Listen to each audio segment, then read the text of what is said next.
Guten Tag, mein modeling maniacs. This is Panzerman Bill of Panzerman's Bunker coming to you with update ski number 1 of the world famous It's a Snap group build by the Mad Modeler. Clint, are you out there, Clint? Clint, where are you? And a tribute to the one, the only Panzerman Bill and his bunker. Planes, cars, ships, tanks. It's everything, but we don't need any paint, any glue.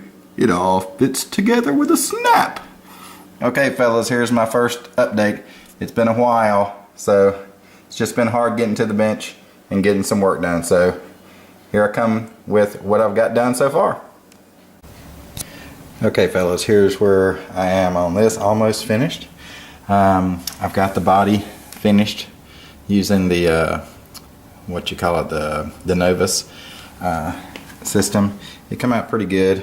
You can see it's got a pretty good shine to it, as you could tell in some of those videos before.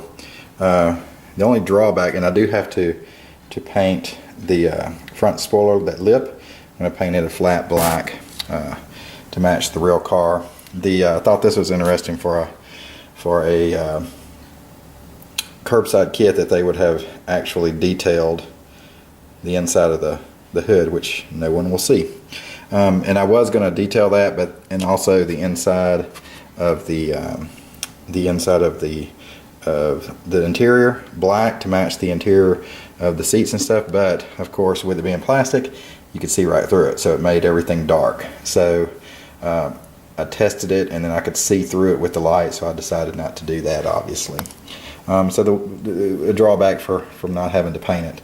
But anyway, I think it turned out pretty well. I still have to put the decals on and then do my bare metal foil, which I'm going to get to next. That's actually the last thing left. That and painting the spoiler lip, and then also I got to get a knob for the top of the gear shift because it snapped off. Yeah, so that sucks. But anyway, here's the interior. I did all the detailing with the chrome silver was done with the pins, and I did the seat covers using that washi tape that I had showed you before. But you'll see here on that pattern that the pattern actually, the black and the white touch. So as you can tell, that's not the pattern that I wanted. I wanted the black stripes to be black stripes and the white stripes to be white stripes. So what I did, I actually cut each of these individual strips horizontally, or vertically I guess you would say, and then put them on and lined them up. So I think it actually turned out pretty good. If you look really close, you could actually see some of the gaps, but I actually was able to fill in a lot of any of the whiteness that actually showed through with the black pointed pins, the Sharpie pins. And then I put some future, little light coat of future on it, just to kind of give it a vinyl sheen to it. And then I left the floorboards and the back where the speakers were just a flat black. And then I also detailed the dash. Those are some, if you can see if I can zoom in here, those are actually some you can, it'll focus here.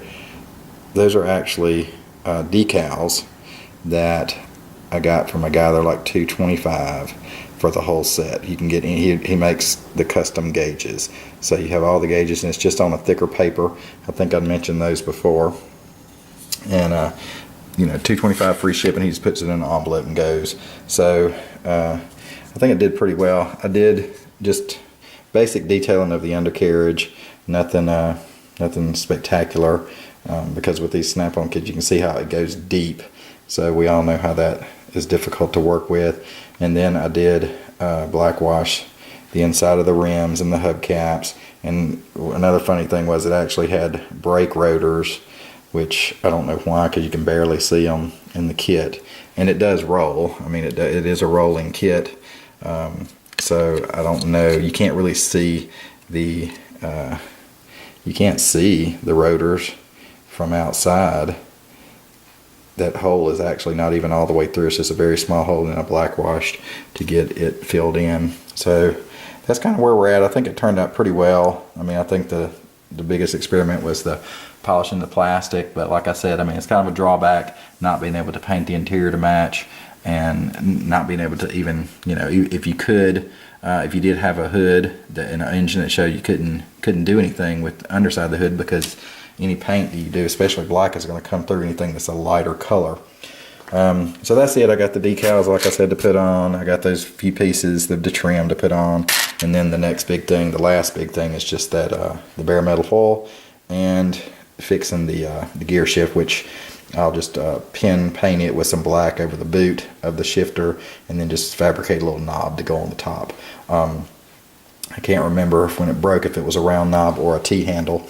So anyway, so that's where we are. Hopefully be finishing the next night or two and get this thing wrapped up. So as Panzerman Bill would say as he's leaving his videos, Auf Wiedersehen, my Damen und Herren, and I will talk to you guys later. Peace.